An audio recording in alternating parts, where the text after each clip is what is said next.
15ನೇ budget ಅನ್ನ ಐತಿಹಾಸಿಕ budget ಅನ್ನ ಸಿದ್ದರಾಮಯ್ಯನವರು ಮಂಡಿಸ್ತಾ ಇದ್ದಾರೆ. ನಾಳೆ ಸಿದ್ದರಾಮಯ್ಯ ಬಜೆಟ್ನಲ್ಲಿ ಯಾವ ವರ್ಗಕ್ಕೆ ಗುಡ್ ನ್ಯೂಸ್ ಸಿಗುತ್ತೆ?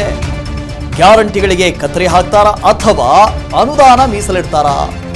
ಈಗಾಗಲೇ ಅನುದಾನಕ್ಕಾಗಿ ಸರ್ಕಾರದ ಗಮನ ಸೆಳೆದಿರುವಂತಹ ಹಲವು ಸಂಘಟನೆಗಳು ಬಜೆಟ್ಗೂ ಮುನ್ನ ಬಹಳ ಪ್ರತಿಭಟನೆಗಳ ಮೂಲಕ ಗಮನ ಸೆಳೆದಿದ್ದಾವೆ. ಸಂಘಟನೆಗಳು ಸರ್ಕಾರ ಆರ್ಥಿಕ ಸಂಕಷ್ಟದಲ್ಲಿದೆ ಅಂತ ಅನುದಾನಗಳಿಗೆ ಕತ್ತರಿ ಹಾಕ್ತಾರಾ ಸಿದ್ದರಾಮಯ್ಯನವರು? ಯಾಕಂದ್ರೆ ಈ ಹಿಂದೆ ಇಷ್ಟೇ ಅನುದಾನವನ್ನ ಸಂಗ್ರಹಿಸುವುದಕ್ಕೆ ಸಿದ್ದರಾಮಯ್ಯನವರು ಒಂದಷ್ಟು ಇಲಾಖೆಗಳ ಅನುದಾನವನ್ನ ಕಡಿತ ಮಾಡಿದ್ರು.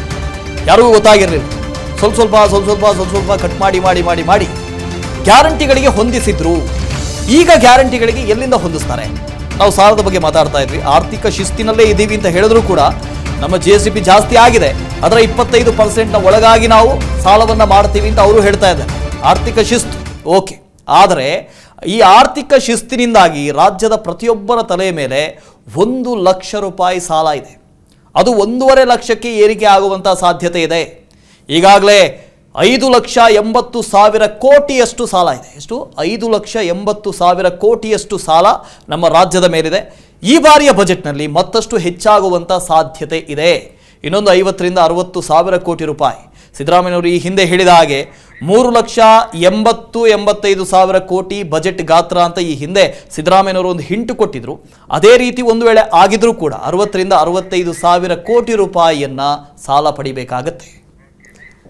ಈ ಬಗ್ಗೆನಷ್ಟು ಹೆಚ್ಚಿನ ಮಾಹಿತಿಯನ್ನು ನೀಡ್ತಾರೆ ನಮ್ಮ ಸೀನಿಯರ್ ಪೊಲಿಟಿಕಲ್ ಚೀಫ್ ಮಾರುತಿ ಅವರು ನಮ್ಮ ಜೊತೆ ಸಂಪರ್ಕದಲ್ಲಿದ್ದಾರೆ. ಮಾರುತಿ, ಇದೀಗ ಕೆಲವೊಂದು ಅನುದಾನವನ್ನ ಕಡಿತ ಮಾಡುವಂತಹ ಸಾಧ್ಯತೆಗಳು ಕೂಡ ಇದೆ. ಬಜೆಟ್ಗೆ ಹಣವನ್ನ ಸಂಗ್ರಹ ಮಾಡುವಂಥ ನಿಟ್ಟಿನಲ್ಲಿ ಅಥವಾ ಹಣವನ್ನು ಹೊಂದಾಣಿಕೆಯನ್ನು ಮಾಡುವಂಥ ನಿಟ್ಟಿನಲ್ಲಿ ಅನ್ನುವಂಥದ್ದು ಯಾವೆಲ್ಲ ಇಲಾಖೆಗಳಿಗೆ ಅಥವಾ ಯಾವೆಲ್ಲ ವಿಭಾಗಕ್ಕೆ ಇಲ್ಲಿ ಅನುದಾನವನ್ನು ಕಡಿತ ಮಾಡಬಹುದು ಅಂತ ಮಾರುತಿ?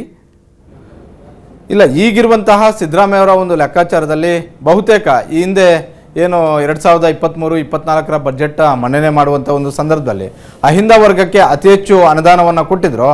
ಆ ವರ್ಗಗಳಿಗೆ ಕೊಟ್ಟಿದ್ದಂತಹ ಅಲ್ಪ ಸ್ವಲ್ಪ ಹಣದಲ್ಲಿ ಕಡಿತ ಮಾಡಿ ಅದನ್ನು ಇತರ ಪ್ರಬಲ ಸಮುದಾಯಗಳಿಗೆ ಕೊಡಬೇಕು ಅನ್ನುವಂತಹ ಒಂದು ಲೆಕ್ಕಾಚಾರ, ಆ ರೀತಿಯಾದಂಥ ಒಂದು ಚರ್ಚೆ ಸಿದ್ದರಾಮಯ್ಯ ಮತ್ತು DK ಶಿವಕುಮಾರ್ ಅವರು ಇಬ್ಬರೇ ಕೂತಾಗ ಅದಾಗಿದೆ ಅನ್ನುವಂಥದ್ದು. ಆದರೆ ಸಿದ್ದರಾಮಯ್ಯ ಅವರ ಮನಸ್ಸಲ್ಲಿರುವಂಥದ್ದು ಏನಂತ ಹೇಳಿದ್ರೆ, ಒಂದು ವೇಳೆ ಈ ವರ್ಗಗಳಿಗೆ ಅನುದಾನ ಕಡಿತ ಮಾಡಿದ್ದೇ ಆದರೆ ನಮಗೆ 2023 ವಿಧಾನಸಭಾ ಚುನಾವಣೆಯಲ್ಲಿ ಈ ಬಾರಿ ಎಂದೂ ಇಲ್ಲದೇ ಇರುವಂಥ ಒಂದು ರೀತಿಯಲ್ಲಿ ಲಿಂಗಾಯತ ಸಮುದಾಯವು ಕೂಡ ಕೈ ಹಿಡಿದಿದ್ದರಿಂದ 135 ಸ್ಥಾನಗಳು ಗೆಲ್ಲೋದಕ್ಕೆ ಕಾರಣ ಆಯಿತು.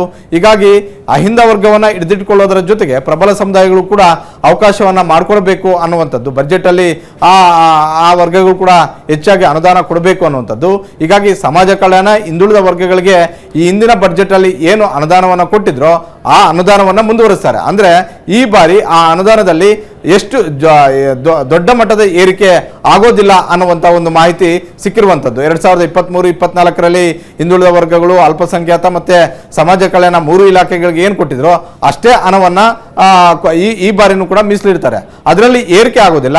ಅಲ್ಲಿ ಏರಿಕೆ ಆಗಬೇಕಾಗಿದ್ದಂತಹ ಹಣವನ್ನು ಬೇರೆ ವರ್ಗಗಳಿಗೆ ಮೀಸಲಿಡುವಂತಹ ಒಂದು ಕೆಲಸ ಹಾಗೂ ಬೇರೆ ಇಲಾಖೆಗಳಿಗೆ ಕೊಡುವಂತಹ ಒಂದು ಕೆಲಸವನ್ನು ಕೂಡ ಮಾಡೋದಕ್ಕೆ ಮುಂದಾಗಿರುವಂಥದ್ದು.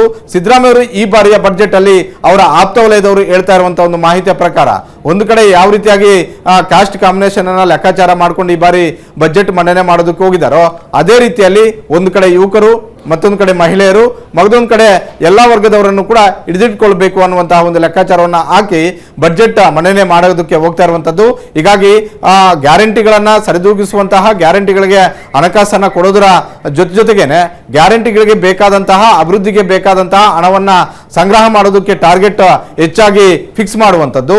ಜೊತೆಗೆ ಬೇರೆ ಬೇರೆ ವಲಯದಲ್ಲಿ ಈಗ ಸಮಾಜ ಕಲ್ಯಾಣ ಇಲಾಖೆಯಲ್ಲಿ ಅತಿ ಹೆಚ್ಚು ಹಣ ಇನ್ನೂ ಕೂಡ ಖರ್ಚಾಗಿಲ್ಲ.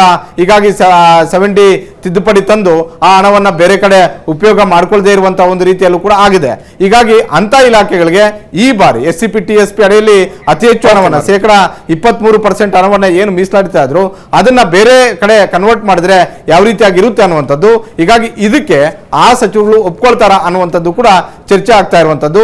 ಹೀಗಾಗಿ ಈ ಬಾರಿಯ ಬಜೆಟ್ ಅಲ್ಲಿ ಕೇವಲ ಅಹಿಂದ ವರ್ಗಕ್ಕಷ್ಟೇ ಅಲ್ಲದೆ ಬೇರೆ ವರ್ಗಗಳಿಗೂ ಕೂಡ ಅದೇ ರೀತಿ ಯಾವೆಲ್ಲ ಜನಪ್ರಿಯ ಇಲಾಖೆಗಳಿದಾವೆ ಆ ಇಲಾಖೆಗಳಿಗೆ ಅನುದಾನ ಕೊಡೋದರ ಜೊತೆಗೇನೆ ಬೇರೆ ಇಲಾಖೆಗಳನ್ನು ಕೂಡ ಸರಿದೂಗಿಸಿಕೊಂಡು ಅನುದಾನ ಕೊಡುವಂತಹ ಒಂದು ಸಾಧ್ಯತೆ ಇದೆ. ವಾಸ್ತವ ಓಕೆ, ಧನ್ಯವಾದ ಮಾರುತಿ ನಿಮ್ಮ ಮಾಹಿತಿಗೆ. ಅನುಕ್ಷಣದ ಸುದ್ದಿಗಳಿಗಾಗಿ ವಿಸ್ತಾರ ನ್ಯೂಸ್ ಯೂಟ್ಯೂಬ್ ಚಾನೆಲ್ ಸಬ್ಸ್ಕ್ರೈಬ್ ಮಾಡಿ. ಹೊಸ ಸುದ್ದಿಗಳ ನೋಟಿಫಿಕೇಶನ್ಗಾಗಿ ಬೆಲ್ ಐಕಾನ್ ಕ್ಲಿಕ್ ಮಾಡಿ. ಲೇಟೆಸ್ಟ್ ಅಪ್ಡೇಟ್ಸ್ಗಾಗಿ www.vistaranews.com ವೆಬ್ಸೈಟ್ಗೆ ವಿಸಿಟ್ ಮಾಡಿ. ಅಂಗೈಯಲ್ಲೇ ಜಗತ್ತಿನ ಸುದ್ದಿ ತಿಳಿಯಲು ವಿಸ್ತಾರ ನ್ಯೂಸ್ ಕನ್ನಡ ಆಪ್ ಡೌನ್ಲೋಡ್ ಮಾಡಿ.